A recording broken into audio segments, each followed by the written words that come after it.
ನಮಸ್ಕಾರ. ಇಂದಿನ ಈ ವಿಶೇಷ ವಿಶ್ಲೇಷಣೆಗೆ ಸ್ವಾಗತ. ಇವತ್ತು ನಾವು ಒಂದು ಅದ್ಭುತವಾದ ವಿಷಯದ ಬಗ್ಗೆ ಮಾತನಾಡಲಿದ್ದೇವೆ. ಸಾಮಾನ್ಯವಾಗಿ ನಾವೆಲ್ಲರೂ ಎಐ ಅನ್ನೋ ಪದ ಕೇಳಿದ ತಕ್ಷಣ ಏನೋ ಒಂದೆರಡು ಇಮೇಲ್ ಬರೆಯೋಕೆ ಅಥವಾ ಚಿಕ್ಕಪುಟ್ಟ ಕೆಲಸಗಳಿಗೆ ಮಾತ್ರ ಬಳಸ್ತೀವಿ ಅಲ್ವಾ? ಆದರೆ ಇವತ್ತಿನ ನಮ್ಮ ಈ ವಿಶ್ಲೇಷಣೆಯಲ್ಲಿರುವ ಮೂಲ ಮಾಹಿತಿಯು ಎಐನ ಅಸಲಿ ಸಾಮರ್ಥ್ಯವನ್ನ ಹೇಗೆ ಹೊರತೆಗೆಯೋದು ಹಾಗೂ ಅದನ್ನು ನಮ್ಮ ಇಡೀ ಜೀವನದ ಒಂದು ಆಪರೇಟಿಂಗ್ ಸಿಸ್ಟಮ್ ಆಗಿ ಹೇಗೆ ಬದಲಾಯಿಸ್ಕೊಳ್ಬೋದು ಅನ್ನೋದನ್ನ ತೋರಿಸ್ಕೊಡ್ತದೆ. ಇದು ಅಕ್ಷರಶಃ ಪ್ರತಿಯೊಂದು ಹಂತದಲ್ಲೂ ಜೀವನವನ್ನ ಈಸಿ ಮೋಡ್ಗೆ ತರುವಂಥ ಅದ್ಭುತ ಮಾಹಿತಿ. ಹೌದು, ಬರೋಬ್ಬರಿ 23 ಅತ್ಯದ್ಭುತ ತಂತ್ರಗಳು. ಈ ವಿಷಯದ ಆಳಕ್ಕೆ ಇಳಿದು ನೋಡಿದಾಗ ಇದು ಕೇವಲ ಮೇಲ್ನೋಟದ ವಿಚಾರಗಳನ್ನು ಹೇಳೋದಿಲ್ಲ, ಬದಲಾಗಿ ನಮ್ಮ ದೈನಂದಿನ ಜೀವನದಲ್ಲಿ ನೇರವಾಗಿ ಇಂದೇ ಅಳವಡಿಸಿಕೊಳ್ಳಬಹುದಾದಂತಹ ನಿಖರವಾದ ಮತ್ತು ಅತ್ಯಂತ ಸುಧಾರಿತ 23 ತಂತ್ರಗಳನ್ನು ನಮ್ಮ ಮುಂದಿಡ್ತದೆ. ಇವೆಲ್ಲವನ್ನು ಕಾರ್ಯಗತಗೊಳಿಸಲು ಸುಲಭವಾಗುವಂತೆ ಒಂದು ಅತ್ಯುತ್ತಮ ಫ್ರೇಮ್ವರ್ಕ್ ಮೂಲಕ ನಮಗೆ ನೀಡಲಾಗಿದೆ. ಬನ್ನಿ, ಅದೇನೆಂದು ನೋಡೋಣ. ಈ ದಟ್ಟವಾದ ಮಾಹಿತಿಯನ್ನ ಅರ್ಥಮಾಡಿಕೊಳ್ಳಲು ಸುಲಭವಾಗುವಂತೆ 5 ಪ್ರಮುಖ ವಿಭಾಗಗಳಾಗಿ ವಿಂಗಡಿಸಲಾಗಿದೆ. ಅದೇ ಪ್ರಮುಖ ಎಐ ಅಡಿಪಾಯ, ವ್ಯಕ್ತಿಗತ ಬೆಳವಣಿಗೆ ಮತ್ತು ಮಾರ್ಗದರ್ಶನ, ಸಂಪತ್ತು ಮತ್ತು ಜೀವನ ಶೈಲಿ ವಿನ್ಯಾಸ, ವೃತ್ತಿಪರ ಮತ್ತು ವ್ಯವಹಾರ ಪಾಂಡಿತ್ಯ, ಮತ್ತು ಅಂತಿಮವಾಗಿ ಮೊದಲ ಹೆಜ್ಜೆ ಇಡುವುದು. ಇದು ನಮ್ಮ ಮುಂದಿನ ಹಾದಿಯನ್ನ ತುಂಬಾ ಸ್ಪಷ್ಟವಾಗಿಸುತ್ತೆ. ಸರಿ, ತಡಮಾಡದೆ ಮೊದಲನೇ ವಿಭಾಗಕ್ಕೆ ಹೋಗೋಣ. ಪ್ರಮುಖ ಎಐ ಅಡಿಪಾಯ ಅಂದರೆ ನಮ್ಮ ಎರಡನೇ ಮೆದುಳನ್ನ ನಿರ್ಮಿಸುವುದು. ಇದು ಸಂಪೂರ್ಣ ಸಿಸ್ಟಮ್ನ ತಳಹದಿ ಇದ್ದಂತೆ. ಯಾವುದೇ ಆದೇಶ ನೀಡುವ ಮುನ್ನ ಎಐಗೆ ನಮ್ಮ ಹಿನ್ನೆಲೆ ಅಂದ್ರೆ ಒಂದು ಕಾಂಟೆಕ್ಸ್ಟ್ ಅನ್ನ ಸೆಟ್ ಮಾಡೋದು ಅತ್ಯಂತ ಮುಖ್ಯವಾದ ಮೊದಲ ಹೆಜ್ಜೆ. ಇದನ್ನೇ ಮಾಸ್ಟರ್ ಪ್ರಾಂಪ್ಟ್ ಅಥವಾ ನಮ್ಮದೇ ಆದ ಒಂದು ಮೆಮೊರಿ ವಾಲ್ಟ್ ಸೃಷ್ಟಿಸೋದು ಅಂತ ಕರೀಬೋದು. ಉದಾಹರಣೆಗೆ, ನಮ್ಮ ಹೂಡಿಕೆಗಳು, ನಮ್ಮ ಗುರಿಗಳು ಅಥವಾ ಪ್ರಸ್ತುತ ನಡೀತಿರುವ ಯಾವುದಾದರೂ ರಿಯಲ್ ಎಸ್ಟೇಟ್ ಪ್ರಾಜೆಕ್ಟ್ಗಳ ಮಾಹಿತಿಯನ್ನ ಪ್ರತ್ಯೇಕ ಫೋಲ್ಡರ್ಗಳಲ್ಲಿ ಹಾಕಿದಾಗ ಎಐ ಕೇವಲ ಒಂದು ಚಾಟ್ಬಾಟ್ ಆಗಿ ಉಳಿಯದೆ ನಮ್ಮ ಎರಡನೇ ಮೆದುಳಾಗಿ ಕೆಲಸ ಮಾಡಲು ಶುರು ಮಾಡುತ್ತೆ. ಅದು ಸಾಮಾನ್ಯ ಉತ್ತರಗಳನ್ನು ನೀಡದೆ ನಮ್ಮ ಜೀವನಕ್ಕೆ ತಕ್ಕಂತೆ ಕಸ್ಟಮೈಸ್ ಆದ ಉತ್ತರಗಳನ್ನು ಕೊಡುತ್ತೆ. ಇದನ್ನ ಸೆಟ್ ಮಾಡೋದು ಹೇಗೆ ಅಂತ ಯೋಚಿಸ್ತಾ ಇದ್ದೀರಾ? ಇಲ್ಲಿದೆ ನೋಡಿ ಆ ಎಕ್ಸಾಕ್ಟ್ ಪ್ರಾಂಪ್ಟ್. ಎಐಗೆ ಹೀಗೆ ಆದೇಶ ನೀಡಬೇಕು, ಆಗ ಅದು ನಮ್ಮ ಜೀವನದ ಬಗ್ಗೆ ನಮಗೆ ಕೆಲವು ಪ್ರಶ್ನೆಗಳನ್ನು ಕೇಳುತ್ತೆ. ಆ ಉತ್ತರಗಳನ್ನೆಲ್ಲ ಸೇರಿಸಿ ನಾವು ಒಂದು ಮಾಸ್ಟರ್ PDF ಫೈಲನ್ನು ರಚಿಸ್ಕೊಳ್ಬೋದು. ಭವಿಷ್ಯದಲ್ಲಿ ಯಾವುದೇ ಸಹಾಯ ಬೇಕಿದ್ರೂ ಮೊದಲು ಆ PDF ಅನ್ನು ಅಪ್ಲೋಡ್ ಮಾಡಿದ್ರೆ ಸಾಕು, ಎಐಗೆ ನಮ್ಮ ಇಡೀ ಜೀವನದ ಸಂದರ್ಭ ಅರ್ಥವಾಗ್ಬಿಡುತ್ತೆ. ಇದು ಎಲ್ಲದಕ್ಕೂ ಒಂದು ಲೆನ್ಸ್ ಆಗಿ ಕಾರ್ಯನಿರ್ವಹಿಸುತ್ತೆ. ಈಗ ಎರಡನೇ ವಿಭಾಗದತ್ತ ಸಾಗೋಣ. ವೈಯಕ್ತಿಕ ಬೆಳವಣಿಗೆ ಮತ್ತು ಮಾರ್ಗದರ್ಶನ. ಕೇವಲ ಕೆಲಸಗಳಿಗೆ ಮಾತ್ರವಲ್ಲ, ಎಐ ನಮ್ಮ ಭಾವನಾತ್ಮಕ ಕನ್ನಡಿಯಾಗಿ ಹಾಗೂ ಮೋಟಿವೇಶನಲ್ ಗೈಡ್ ಆಗಿ ಹೇಗೆ ಕೆಲಸ ಮಾಡತ್ತೆ ಅನ್ನೋದನ್ನ ಇಲ್ಲಿ ನೋಡ್ಬೋದು. ಯಾವುದೇ ಕೆಲಸ ಶುರು ಮಾಡಿದಾಗ ಇರುವ ಉತ್ಸಾಹ ದಿನ ಕಳೆದಂತೆ ಕಮ್ಮಿಯಾಗುತ್ತಲ್ವಾ?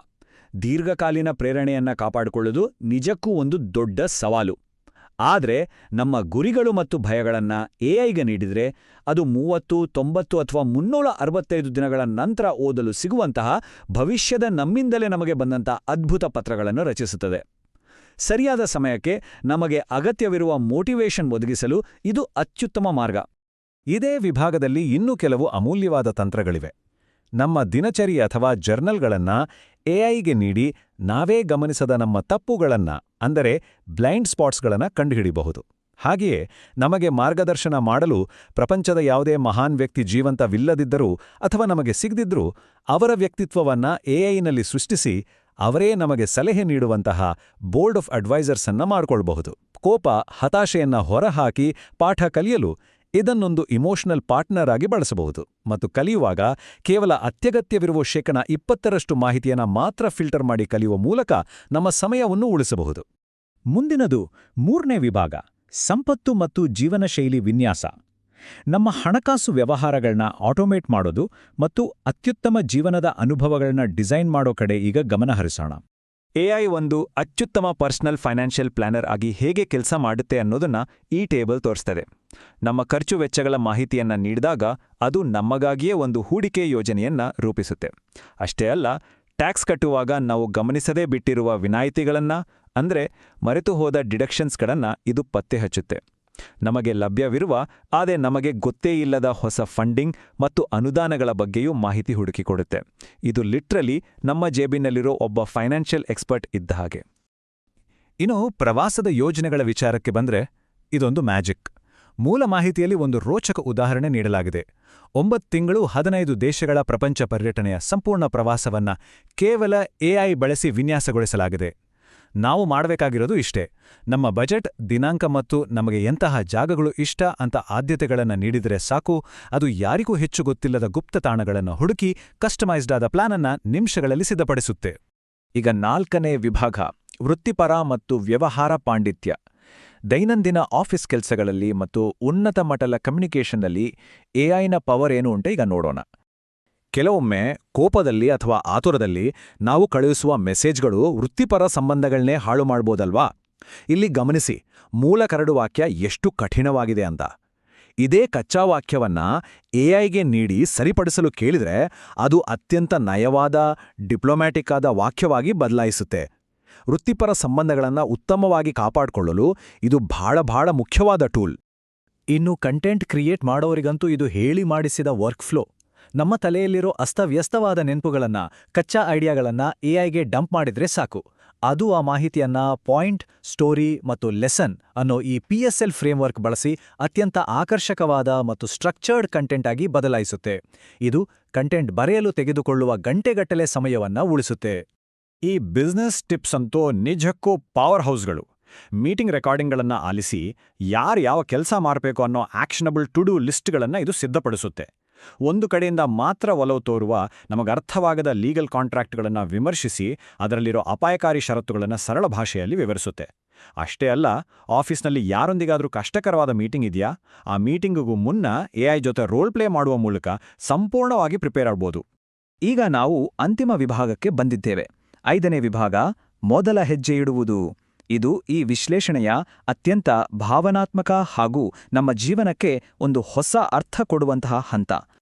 ನಮ್ಮ ಮುಂದಿರುವ ಈ ಪ್ರಶ್ನೆ ನಿಜಕ್ಕೂ ಆಳವಾದದ್ದು. ಈ ಜೀವನವನ್ನು ಹೇಗೆ ನೆನಪಿಸಿಕೊಡಲಾಗುತ್ತದೆ? ಒಮ್ಮೆ ಯೋಚಿಸಿ ನೋಡಿ. ಈ ಒಂದು ಪ್ರಶ್ನೆ ಮೂಲ ಮಾಹಿತಿಯಲ್ಲಿರುವ ಅತ್ಯಂತ ಪ್ರಭಾವಶಾಲಿ ತಂತ್ರಕ್ಕೆ ಮತ್ತು ನಮ್ಮ ಜೀವನದ ದಿಕ್ಕನ್ನೇ ಬದಲಾಯಿಸುವ ಒಂದು ಅದ್ಭುತ ದೃಷ್ಟಿಕೋನಕ್ಕೆ ವೇದಿಕೆ ಕಲ್ಪಿಸುತ್ತದೆ. ಮೂಲ ಮಾಹಿತಿಯಲ್ಲಿ ಬಾಬ್ ಎಂಬ ಬಿಸ್ನೆಸ್ ಕೋಚ್ನ ಒಂದು ಕತೆ ಇದೆ. ಅವರು ತಮ್ಮ ಕ್ಲೈಂಟ್ಗಳಿಗೆ ಯುಲಜಿ ಅಂದ್ರೆ ಚರಮಗೀತೆ ಬರೆಯುವ ಅಭ್ಯಾಸವನ್ನ ಸೂಚಿಸ್ತಿದ್ರು. ಕೇಳಲು ಸ್ವಲ್ಪ ವಿಚಿತ್ರ ಅನಿಸಿದ್ರೂ ಇದರ ಇಂಪ್ಯಾಕ್ಟ್ ತುಂಬಾ ದೊಡ್ಡದು. ನಾವು ಮೊದಲೇ ಸೃಷ್ಟಿಸಿದ ಆ ಮಾಸ್ಟರ್ ಪ್ರಾಂಪ್ಟ್ ಬಳಸಿ ಎಐ ಮೂಲಕ ಇದನ್ನ ಬರ್ಸಿದ್ರೆ ನಮ್ಮ ಕುಟುಂಬ, ಸ್ನೇಹಿತರು ಮತ್ತು ಸಮಾಜದ ದೃಷ್ಟಿಯಲ್ಲಿ ನಮ್ಮ ಜೀವನದ ಮೌಲ್ಯ ಏನು ಅನ್ನೋ ಸ್ಪಷ್ಟ ಚಿತ್ರಣ ನಮಗೆ ಸಿಗ್ತದೆ. ನಾವು ಸಾಗುತ್ತಿರುವ ದಾರಿ ಸರಿಯಾಗಿದೆಯಾ ಅಂತ ತಿಳಿಸುವ, ಕಣ್ಣು ತೆರೆಸುವ ತಂತ್ರವಿದು. ಕೊನೆಯದಾಗಿ ಒಂದು ಮಾತು. ಇಷ್ಟೊಂದು ಅದ್ಭುತ ತಂತ್ರಗಳನ್ನ ನೋಡಿ ಎಲ್ಲವನ್ನೂ ಒಟ್ಟಿಗೆ ಮಾಡಕ್ ಹೋಗಿ ಖಂಡಿತ ಗೊಂದಲಕ್ಕೀಡಾಗಬಾರ್ದು. ಅದಕ್ಕೆ ಈ ಒಂದು ವಿಚಾರ ನೆನ್ಪಿಟ್ಕೊಳ್ಳಿ. ಇಷ್ಟರಲ್ಲಿ ಕೇವಲ ಒಂದೇ ಒಂದು ತಂತ್ರವನ್ನ ಆರಿಸಿಕೊಂಡು ಹಿಂದೆ ಕಾರ್ಯಗತಗೊಳಿಸಲು ಶುರು ಮಾಡಿ. ಆ ಒಂದು ಸಣ್ಣ ಹೆಜ್ಜೆ ನಮ್ಮ ಜೀವನವನ್ನ ಈಸಿ ಮೋಡ್ಗೆ ಕೊಂಡೊಯ್ಯುವಲ್ಲಿ ಖಂಡಿತವಾಗಿಯೂ ಗೇಮ್ ಚೇಂಜರ್ ಆಗ್ಬಲ್ಲದು. ಆ ಒಂದು ಆಯ್ಕೆ ಯಾವುದಾಗಿರ್ಬೋದು ಅನ್ನೋದನ್ನ ಆಲೋಚಿಸಿ ನೋಡಿ.